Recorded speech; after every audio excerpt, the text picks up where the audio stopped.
The Swami and Mother Worship class 11 semester 1 এর জন্য তোমরা যারা প্রিপারেশন নিচ্ছ তাদের কাছে আজকের ক্লাসটা খুবই গুরুত্বপূর্ণ, কারণ আমরা এই ক্লাসটাতে Swami and mother worship, the Swami and mother worship written by sister Nivedita, এই টেক্সটের যে ওয়ান লাইনার পাঞ্চ অর্থাৎ ইম্পর্টেন্ট লাইনসগুলো যেগুলো তোমাদের এমসিকিউ হিসাবে কোয়েশ্চেন পেপারে থাকবে সেই বিষয়গুলো নিয়ে আমি এই ক্লাসে আলোচনা করব। মানে আমরা অলরেডি কিন্তু অমরনাথ টেক্সটটা থেকে যে ইম্পর্টেন্ট লাইনসগুলো হয়, যে ওয়ান লাইনার্স পাঞ্চ অলরেডি আলোচনা করে দিয়েছি। তোমরা সেই ভিডিওটা, সেই ক্লাসটা আমাদের ডেসক্রিপশন বক্সে লিংক আছে, ওখান থেকে তোমরা দেখে নেবে। এখন যে বিষয়টা আজকের আলোচনার বিষয় সেটা হচ্ছে the Swami and mother worship, important lines for MCQ and one liner punch. অনেক স্টুডেন্টেই আমাকে এই রিকোয়েস্টটা করেছে যে আমি যাতে তাদের পরীক্ষার প্রিপারেশন কমপ্লিট করাতে পারি জাস্ট ওয়ান লাইনার পাঞ্চের মাধ্যমে, এবং this are the classes which are very important for the complete preparations for the semester 1 examination. semester 1 খুব কাছে, তোমাদের এই ক্লাসগুলোই এখন প্রয়োজন, যেগুলো ফলো করে তোমরা কি করবে, তোমরা লাইন বাই লাইন আন্ডারলাইন করবে, ইম্পর্টেন্ট ফ্রেজগুলো আন্ডারলাইন করবে, আর যে সেন্টেন্সগুলো তোমাদেরকে আমি বলে দিচ্ছি এই ক্লাসের মাধ্যমে সেই সেন্টেন্সগুলোর বাইরে একটা কোশ্চেনও থাকবে না, এই গ্যারেন্টিটা আমি তোমাদেরকে দিচ্ছি। সুতরাং ক্লাসটা এ টু জেড প্রথম থেকে শেষ পর্যন্ত ফলো করো, ইম্পর্টেন্ট লাইনসগুলো প্রিপারেশন করে নাও, এবং পরীক্ষাটা একেবারে কোনো টেনশন না নিয়ে সিম্পলভাবে এবং সাবলীলভাবে 100% আনসার করে আসো। So welcome to English Edition channel, and today's video is on the one-liner punch or the important lines from the Swami and Mother Worship.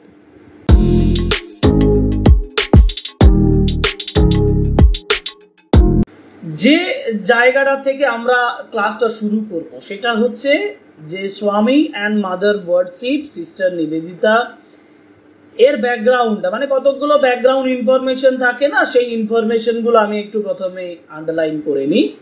যেমন অ্যাবাউট দ্য রাইটিং, যেমন অরিজিনাল টাইটেল হচ্ছে the Swami and mother worship, আর সোর্সটা হচ্ছে the master, the chapter 11 of the master as I saw him. Sister Nivedita লিখেছেন the master as I saw him, সে the master as I saw হিমের 11 নম্বর চ্যাপ্টারের নাম হচ্ছে the Swami and mother worship. সুতরাং এটা মাথায় রাখতে হবে যে কত নাম্বার চ্যাপ্টার ছিল the master as I saw হিমের, কত নাম্বার চ্যাপ্টার না চ্যাপ্টার 11। এবার হচ্ছে ডেট অফ পাবলিকেশন, মানে the master as I saw him এটা পাবলিশড হয়েছিল 1906-এ, যেটা আমি অমরনাথ টেক্সটটা নিয়ে যখন পাঁচ লাইন করেছিলাম তখন কিন্তু বলেছি, এই কথাটাই বলেছি, serially published in April 1906 in Prabuddha Bharata. Prabuddha ভারতে এটা পাবলিশড হয়েছিল সিরিয়ালি 1906 সালে। আরেকটা কথা যেটা তোমাদের জানা দরকার সেটা হচ্ছে যে এটা কি ধরনের রাইটিং, টাইপ অফ রাইটিং হচ্ছে kind of biography, different from the other biographies of স্বামী। স্বামীর অন্যান্য যে বায়োগ্রাফি সেখানে থেকে ডিফারেন্ট, সেখানে থেকে একটু আলাদা। ওকে, সুতরাং আমি এটাকে বায়োগ্রাফি হিসাবেই ধরবো। এটা হচ্ছে ফার্স্ট ইন্ট্রোডাক্টরি সেন্টেন্সেস যেগুলো আলোচনা করলাম। এবার আমাকে যেটা আলোচনা করতে হবে সেটা হচ্ছে প্যারাগ্রাফ অনুযায়ী, যেমন আমি অমরনাথে তোমাদেরকে দেখিয়েছি প্যারাগ্রাফ অনুযায়ী। তোমরা দেখো প্যারাগ্রাফ অনুযায়ী সেন্টেন্সগুলো করলে পরীক্ষার আগে তোমাদের কোনো মানে একটা এমসিকিউ এর বাইরে বার করানো যাবে না। এবং আমি বলছি ভরসার সঙ্গে এই কোয়েশ্চেনগুলো করো, এই সেন্টেন্সগুলো করো, দেখবে একটা এমসিকিউ এর বাইরে থাকবে না। বারবার একটা জিনিসে জোর দিচ্ছি, if you want to complete your preparations on the MCQ from the master as I saw him, then this is the right place for you. এটা তোমার জন্য একদম সঠিক জায়গা। ওকে, ফার্স্ট প্যারাগ্রাফ দেখো, ফার্স্ট প্যারাগ্রাফ থেকে কি কি লাইন আমরা করতে পারি যেগুলো এমসিকিউর জন্য খুব ইম্পর্টেন্ট। কোন কোন লাইনগুলো ফার্স্ট প্যারাগ্রাফে আসতে পারে? প্রথমত যে লাইনটা তুলেছে দেখো, Swami's life would be singularly incomplete if there is no mention of Swami and mother. Introductory sentence তো বলা যায় না। ধরো তোমাকে এমসিকিউ দিয়ে দিল যে সামি অ্যান্ড মাদার ওয়ার্শিপ, কেন তিনি এটা উল্লেখ করতে চাইছেন? কারণ তার জীবনের ডেসক্রিপশনটা সিঙ্গুলারলি ইনকমপ্লিট হবে বলে। এই পার্টিকুলার এই অংশটা ধরে তখন একটা দিতে পারে, কিন্তু এটা অতটা ইম্পর্টেন্ট নয়। ফার্স্ট সেন্টেন্সটা ধরে আমি এখানে সেন্টেন্সটা তোমাদের জন্য দিয়েছি।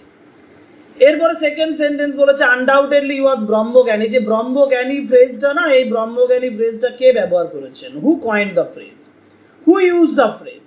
As Ramakrishna Paramahamsa was so frequently insisted. তাহলে এখানে ব্রহ্মজ্ঞানী কথাটা যেটা বলেছেন Ramakrishna, undoubtedly he was born, এই সেন্টেন্সটা আন্ডারলাইন করে নেবে। এই সেন্টেন্স থেকে এমসিকিউ হবে এবং আমি মনে করছি যে এটা কিন্তু একটা খুব important, VVIP, very very important. এটা তোমরা ইম্পর্টেন্ট হিসাবে নোট করে রাখবে। আমি যে সেন্টেন্সগুলো বলছি তার মধ্যে যেগুলো ইম্পর্টেন্ট সেগুলো বিশেষ করে আমি তোমাদেরকে বলে দেব। এবার when he was only 8 years old sitting at his play he had developed the power of entering সমাধি। এখান থেকে দুটো এমসিকিউ ইম্পর্টেন্ট হয়ে যায়, দুটো এমসিকিউ ইম্পর্টেন্ট হয়। কেন, কোন দুটো এমসিকিউ ইম্পর্টেন্ট হয়? একটা হচ্ছে তার 8 বছরের বয়সটাকে, মানে যখন 8 বছর বয়স ছিল তখন সে কি ডেভেলপ করেছিল না, পাওয়ার অফ এন্টারিং সমাধি। তোমরা যদি পর্ষদের মডেল কোয়েশ্চেন সেটটা দেখো, দেখবে এখানে এই প্রশ্নটা আছে, সমাধিতে যে এন্টার করার যে ব্যাপারটা, তাই না?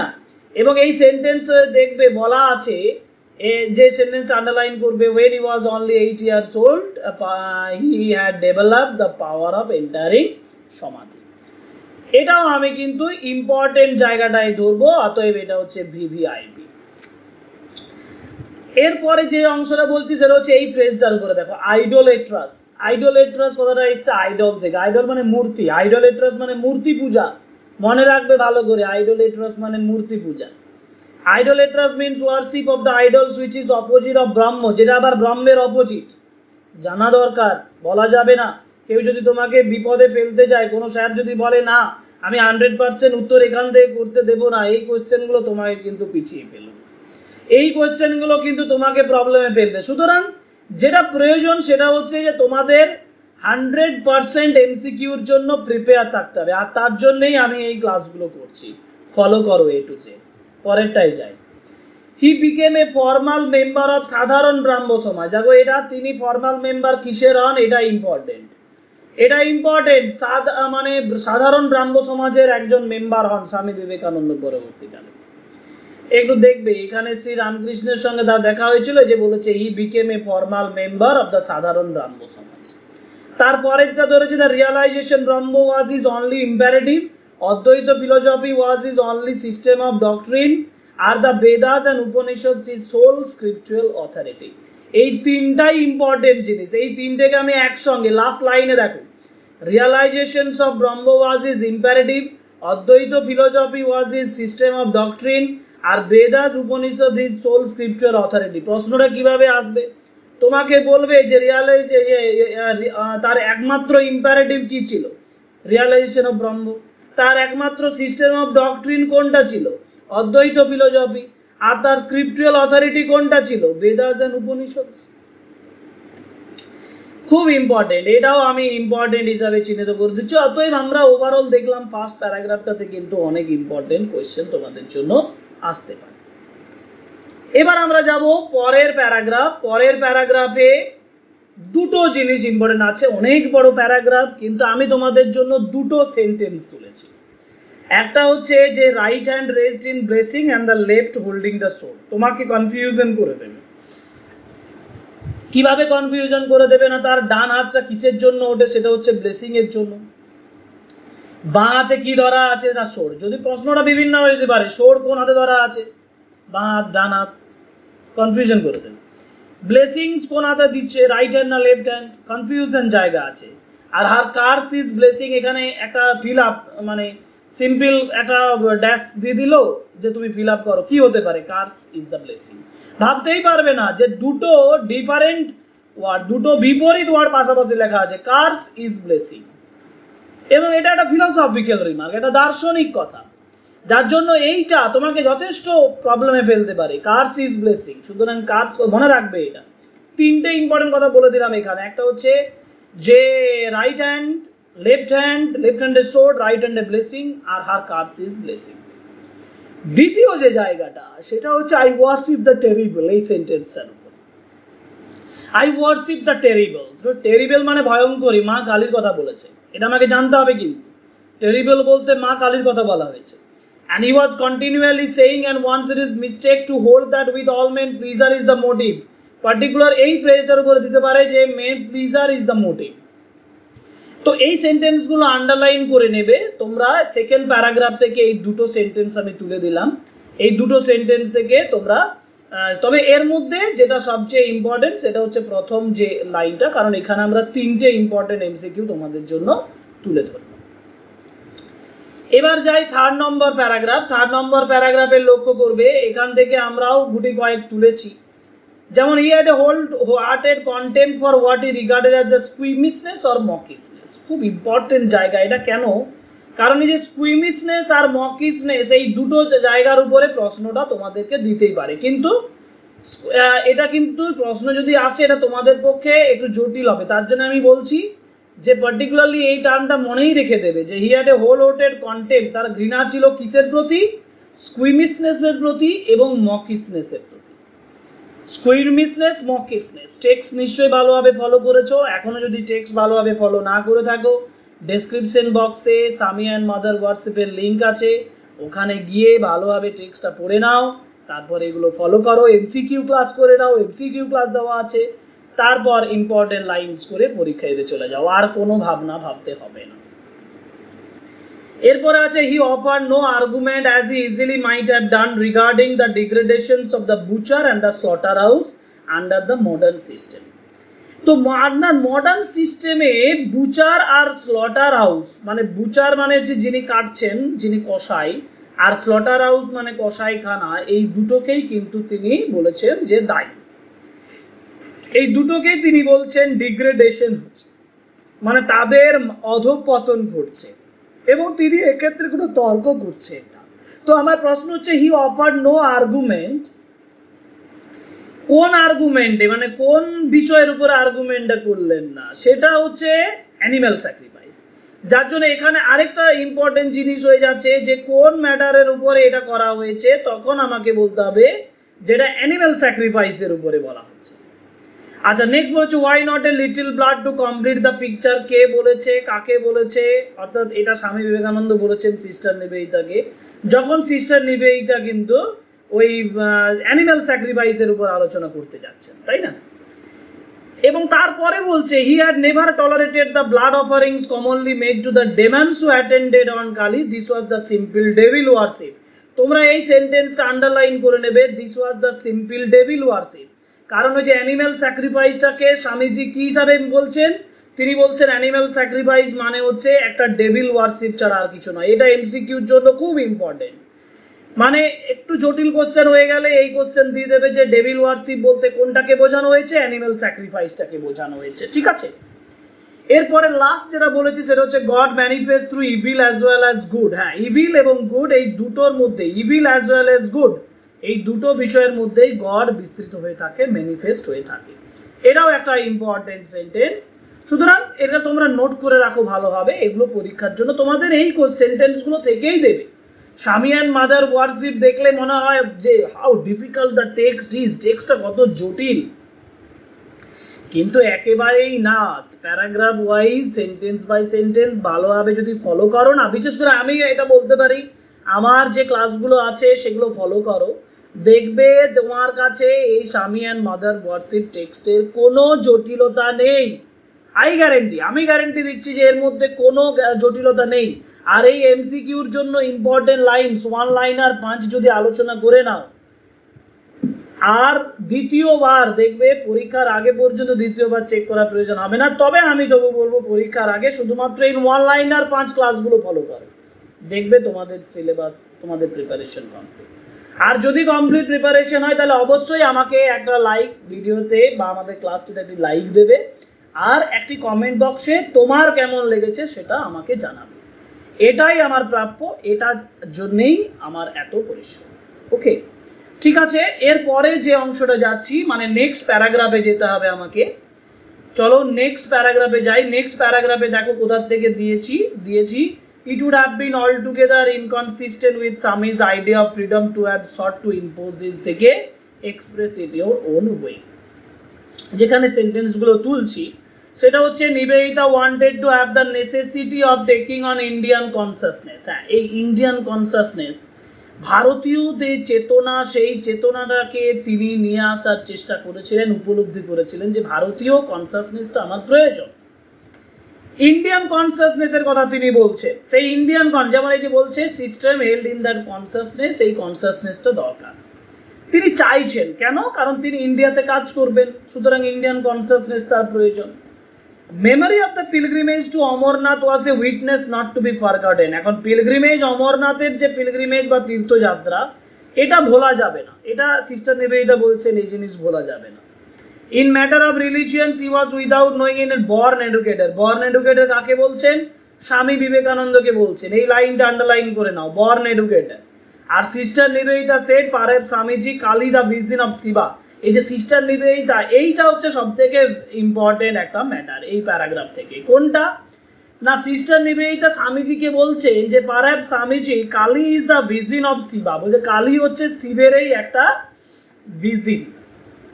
তো তারপরের যে উত্তরটা স্বামীজি যে উত্তরটা দিচ্ছেন, তিনি বলছেন well express eat your own way, তোমার মতন করে তুমি এক্সপ্রেস করো। সুতরাং স্বামীজির রিঅ্যাকশনটাও এমসিকিউর জন্য ইম্পর্টেন্ট, আর সিস্টার নিবেদিতা কি বলছেন সেটাও ইম্পর্টেন্ট, কারণ সিস্টার নিবেদিতা বলছেন যে Kali is the vision of Shiva, তাই না? ওকে, তাহলে একটা ইম্পর্টেন্ট ম্যাটার, সেটা হচ্ছে লাস্ট যে সেন্টেন্সটা, সেটা তোমরা খুব ভালোভাবে নোট করে রাখবে, এটা তোমাদের পড়ার চান্স আছে।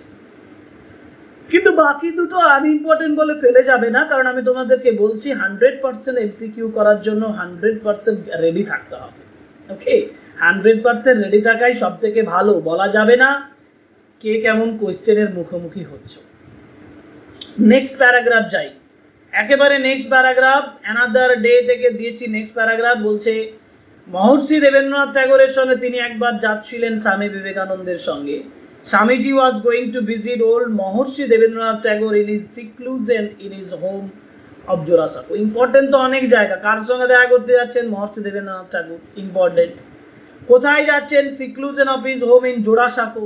সিক্লুশনের উপর দিয়ে আসতে পারে যে জোড়াসাঁকোর পরিবেশটা কেমন ছিল, তোমাকে বলতে হবে লোনলি অর সিক্লুশন, সম্পূর্ণ একাকী। ইম্পর্টেন্ট, আন্ডারলাইন করো ইম্পর্টেন্ট হিসাবে। এরপরে আছে religions were only languages. Sister Nivedita বলছেন রিলিজিয়ান্স হচ্ছে মানে ভাষার মতো। We must speak to man in his own language. প্রত্যেক ধর্মাবলম্বী মানুষের সঙ্গে তার নিজস্ব ল্যাঙ্গুয়েজে কথা বলতে হবে। এই যে রিলিজিয়নকে ল্যাঙ্গুয়েজের সঙ্গে তুলনা করা হয়েছে, এটাও কিন্তু তোমাদের কাছে সমান গুরুত্বপূর্ণ, ইন কম্প্যারিজনে পড়ে যেতে পারে। আরেকটা হচ্ছে Ramakrishna Paramahamsa was the only man who taught that he was the only man who ever had the courage to say that we must speak to all men in their own language। এই যে last লাইনটা তোমরা follow করবে। কেন? কারণ রামকৃষ্ণ পরমহংসদেব একমাত্র এই কথাটা বলছেন যে ধর্ম হচ্ছে ভাষার মতন, একজন মানুষের সঙ্গে কিছু আলোচনা করতে গেলে, কথা বলতে গেলে তার নিজস্ব ভাষায় কথা বলা উচিত। অর্থাৎ we should make connection with their religion also, আমাদের রিলিজিয়নের সঙ্গে কানেকশন করা দরকার।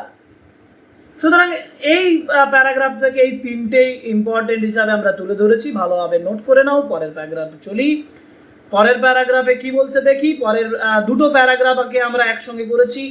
Yet there came a day when he found it necessary to lay down। এটা এখানে যে ইম্পর্টেন্ট জায়গাটা আছে, যেটা অতি ইম্পর্টেন্ট ইনফরমেটিভ একটা এমসিকিউ, এটা আমি ইম্পর্টেন্ট হিসাবে তোমাদের সামনে বলছি যে colonel Hay's poem the guardian angels. Guardian angels কার লেখা?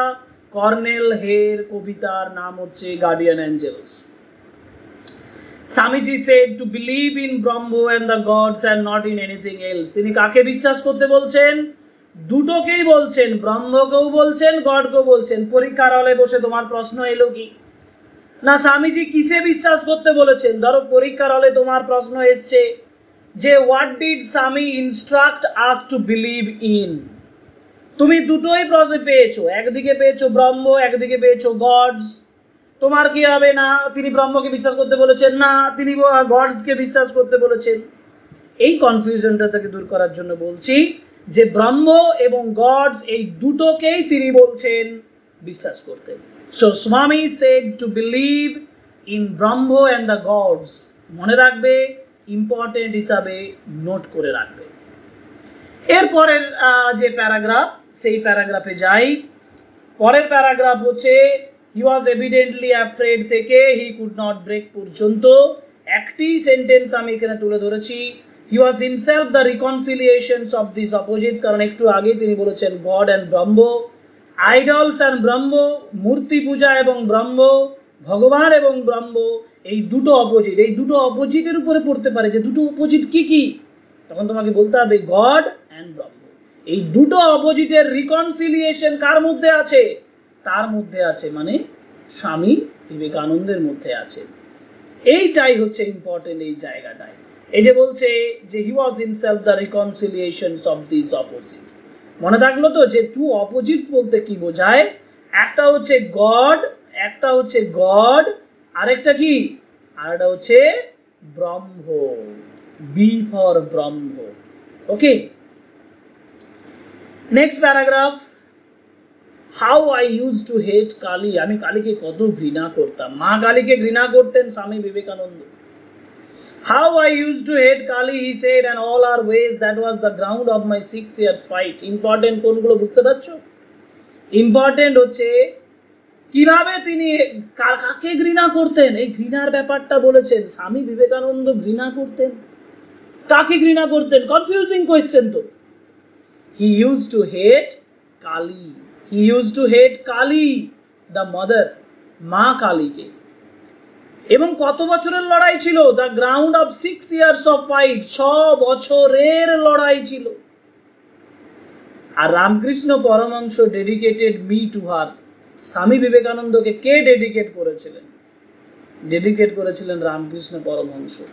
এটাও ইম্পর্টেন্ট, ইম্পর্টেন্ট কোশ্চেন, এটাও ইম্পর্টেন্ট একটা সেন্টেন্স, নোট করে রাখবে। Ramakrishna Paramahamsa dedicated Swami Vivekananda to mother Kali. Next paragraph, ছোট্ট paragraph. knows the thing that made me do is a secret that will die with me থেকে brightness. একটা হচ্ছে lived only 2 years after doing that, 2 বছর তারপরে বেঁচে ছিলেন। অর্থাৎ ডেডিকেশনের পরে স্বামী বিবেকানন্দকে যখন ডেডিকেট করে দিলেন, যখন স্বামী বিবেকানন্দ মায়ের কাছে নিজেকে উৎসর্গ করে দিয়েছেন, তারপরে তিনি 2 বছর বেঁচে থাকছেন। এটা ইম্পর্টেন্ট।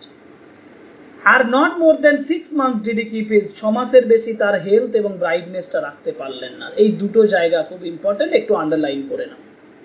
পরের সেন্টেন্সে চলে যায়, মানে পরের প্যারাগ্রাফে যাই। পরের প্যারাগ্রাফে গুরু নানকের উপর একটা কথা বলেছে যে রামকৃষ্ণ পরমহংসদেবের সঙ্গে গুরু নানকের তুলনা করা হয়েছে। Ramakrishna has been compared with Guru Nanak, কারণ গুরু নানক তার সমস্ত ক্ষমতাগুলো দেওয়ার জন্য একজন শিষ্যকে চাইছিলেন, যেমন রামকৃষ্ণ যখন একজন শিষ্যকে চাইছেন স্বামী বিবেকানন্দের মাধ্যমে, যার জন্য রামকৃষ্ণের সঙ্গে গুরু নানকের তুলনা করেছেন সিস্টার নিবেদিতা।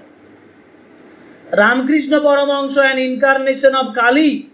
এটা ইম্পর্টেন্ট যে রামকৃষ্ণ পরমহংস ছিল এই কালীর অবতার, ইনকারনেশন অফ কালী, এটা এখানে ব্যক্ত করা হয়েছে। আর হচ্ছে Kali walked on the body of Ramakrishna. Ramakrishna শরীরের উপরে কাজ করেছিলেন মা কালী। প্রথম এবং দ্বিতীয় এই দুটো হচ্ছে খুব ইম্পর্টেন্ট, এই দুটো খুব ভালোভাবে মনে রাখবে। পরের সেন্টেন্স চলে যাই। পরের প্যারাগ্রাফে দুটো ইনফরমেশন ইম্পর্টেন্ট বলে বলেছে। একটা ফেমিনাইন পাওয়ার হচ্ছে কালী, আর it is not the multitude of cells in the body that make up the personality, the many brain centres, not the one that produce consciousness. Unity is perplexity, sorry complexity. ইউনিটিটাই তো জটিলতা, unity তৈরি হচ্ছে। এখানে খুব একটা ভালো image দিয়েছে। ইমেজটা কি? ইমেজটা হচ্ছে যে একটা মানুষের শরীরে অনেকগুলো সেল, অনেকগুলো কোষ একসঙ্গে কাজ করে কি করেছে, পুরো ব্যক্তিত্ব তৈরি করেছে। ব্রেন সেন্টার, ব্রেন কেন্দ্রিক একটা শরীর তৈরি করেছে। যেটার মধ্যে কনসাসনেস তৈরি হয়েছে, সেটাই এখানে বলা হয়েছে সেই feminine power Kali and the mother এবং ব্রহ্ম এবং মা কালী এই দুটোর একটা মিশ্রণ ঘটাতে চেয়েছেন এই উদাহরণটার মাধ্যমে। অর্থাৎ সায়েন্টিফিক যে এক্সাম্পল তিনি দিয়েছেন, প্রশ্নটা আসতে পারে তোমাদের কাছে, সায়েন্টিফিক এক্সাম্পল কিসের তুলেছেন? একটা যে সেলস ইন দ্য বডি, এটা একটা সায়েন্টিফিক এক্সপেরিমেন্ট বা সায়েন্টিফিক বিষয়ের উপরে ডেসক্রিপশন করা হয়েছে। এটা ইম্পর্টেন্ট হিসেবে পড়তে পারে তোমাদের। পরের প্রশ্ন, পরের যে সেন্টেন্স, পরের প্যারাগ্রাফ, দুটো প্যারাগ্রাফ তুলে ধরেছি, দুটো ইম্পর্টেন্ট লাইন তুলে ধরেছি। He who came as Rama, as Krishna, as Jesus dwells here. Ramakrishna বলেছেন, কনফিউশন হয়ে যাবে, সিস্টার নিবেদিতা বলছেন, স্বামী বিবেকানন্দ বলছেন, না রামকৃষ্ণ বলছেন? রামকৃষ্ণ বলেছেন যে he who came as Rama, as Krishna, as Jesus dwells here, and then he would playfully turning his chief disciple, but not in your Vedanta sense, Noren. এটা আন্ডারলাইন করে নেবে, এই সেন্টেন্সটা ভালোভাবে চোখ বুলিয়ে যাবে। আরেকটা, both conceptions could not be equally true at the same time. দুটো কনসেপশনস একেবারে সত্য হবে না। which are the both conceptions? এই দুটো কনসেপশন, both conception মানে কোনগুলো? একটা হচ্ছে আইডোলেট্রাস, যেটা মাদার কালীর যে বিলিফ, বিশ্বাস, আর একটা হচ্ছে ব্রহ্মের বিশ্বাস। এই দুটো কনসেপশনকে এখানে বলা রয়েছে।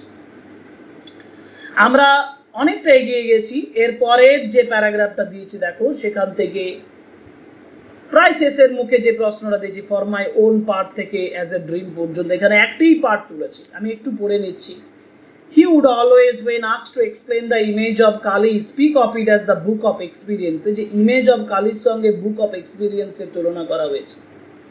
মডেল সেটে দেখতে পাবে, আমাদের যে মডেল সেটগুলো আমরা পাবলিশ করছি না, আমাদের এমসিকিউ কোয়েশ্চেনের মডেল সেট পরীক্ষার মতো করে, সেখানে এই কোয়েশ্চেন আছে, দেখবে সেই কোয়েশ্চেনে বলা আছে যে ইমেজ অফ কালীটাকে এক্সপ্লেন যখন করা হয় তখন সেটাকে বুক অফ এক্সপিরিয়েন্স বলা হচ্ছে, যেখানে সোল, আমাদের আত্মা পেজের পর পেজ সেই বুক অফ এক্সপিরিয়েন্সের পেজের পর পেজ উল্টে যায়, only to find that there is nothing in it after all। এবং লাস্ট যে কথাটা, এভরিথিং বাট এ ড্রিম, এই ড্রিম ওয়ার্ডটার উপর এমসিকিউ দিতে পারে তোমাদেরকে। এটা একটু আন্ডারলাইন করে নেবে, আর এই পার্টিকুলার ফ্রেজটা ভালোভাবে আন্ডারলাইন করে নেবে। নেক্সট প্যারাগ্রাফে চলে যাব। নেক্সট প্যারাগ্রাফ, যেখানে লাস্ট প্যারাগ্রাফ হিসাবে আমরা এটা দেখছি, তোমরা টেক্সটটাও ভালোভাবে ফলো করলে দেখতে পাবে এটা লাস্ট যে পেজ, যেখানে তিনটে জিনিস, who does not remember the Vedha like words of Gita, গীতার যে বেদের মতন কথাগুলো, এই যে এটা একটু মনে রাখবে, বেদের সঙ্গে গীতার একটা সামঞ্জস্য করা হয়েছে। Through the mother to Brahmo, through the new life, knowledge, many changes, through the struggles, the victories and the defects of immediate future, to that save heaven of soul, where there is one and all is peace। এই particular টার্মটা যে all is peace, আর একটু আগে যেটা বলেছিলাম everything but a dream, পুরোটাই কিছু নয়, স্বপ্নের মতো, আর এখানে সম্পূর্ণটা শান্তি ছাড়া আর কিছু নেই। এই দুটো ফ্রেজের উপরে এমসিকিউ আসতে পারে। The supreme revelation, final line যেটাকে বলা যায় supreme revelation, knowing that all this was but a dream। supreme revelation টা কি না, that all this was a dream। এটা ইম্পর্টেন্ট, খুবই ইম্পর্টেন্ট, ভিভিআইপি ভালোভাবে নোট করে রাখবে। এই সেন্টেন্সগুলোর উপরেই তোমাদের এমসিকিউ কোশ্চেন আসবেই আসবে। তাহলে দেখো, আমরা তোমাদের জন্য পুরো the Swami and the mother worship যে টেক্সট, সেই টেক্সটে প্যারাগ্রাফ ওয়াইজ আলোচনা করে দিলাম। শুধু প্যারাগ্রাফ ওয়াইজ ইম্পর্টেন্ট লাইনগুলোও তুলে দিইনি, তোমাদের যে সেন্টেন্সগুলো ফলো করে এমসিকিউ কোয়েশ্চেন আসবে বলে মনে হয় সেগুলো ইম্পর্টেন্ট আকারে আমি তোমাদেরকে বলে দিয়েছি। এই সেন্টেন্সগুলো ফলো করার পরে পরীক্ষা দেওয়ার পরে দেখবে যে একটা কোয়েশ্চেনও তোমাদের নাগালের বাইরে নেই, যদি তুমি মন দিয়ে এই ক্লাসগুলোকে ফলো করো। তাহলে আজকে এই ক্লাসটা এই পর্যন্তই, আশা করি তোমাদের উপকারে লাগলো। যদি উপকারে লাগে, যদি সম্পূর্ণ ভিডিওটা তুমি দেখে থাকো তোমার নিজের জন্য, তাহলে অবশ্যই এই চ্যানেলটিকে সাবস্ক্রাইব করো, লাইক করো, কমেন্ট করো, শেয়ার করো, কারণ your all these subscription and liking and comment will help us to do better in future। ভবিষ্যতে আমি যাতে আরো তোমাদের জন্য ভালো ক্লাস নিয়ে আসতে পারি, সেই জন্য তোমাদের কাছে এইটুকু অনুরোধ রইল। Thank you very much, good by.